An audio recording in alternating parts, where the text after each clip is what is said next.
Welcome to the University of Washington Tracheotomy Education Module. In this video, we will discuss how to change trach ties on a tracheotomy tube. At the end of this module, you will be able to describe the function of trach ties, describe how to attach the trach ties to the trach tube flange, describe how to determine how tight to make trach ties, list the steps for changing the old trach tie to a new clean trach tie. The trach tube tie is a fabric band that secures the trach tube in place in the neck.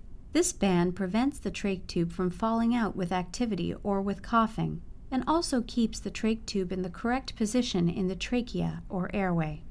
This is a common trach tie. It has Velcro tabs on the sides for attachment to the trach tube, and also a Velcro tab in the back to help control how tight the tie is around the neck. There are a variety of different trach ties, but they all function in a similar manner. Some individuals do not like the Velcro and just use a ribbon or string to secure the trach. This is how the tie is attached to the trach. The flat plate around the trach tube is called the flange.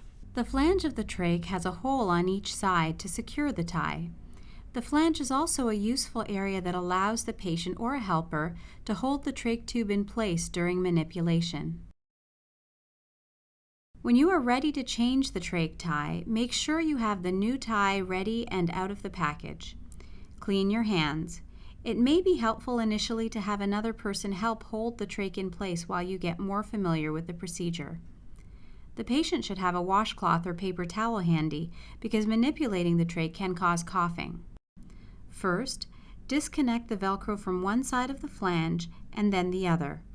Remember to hold the trach tube in place at all times. Remove the old tie from behind the neck.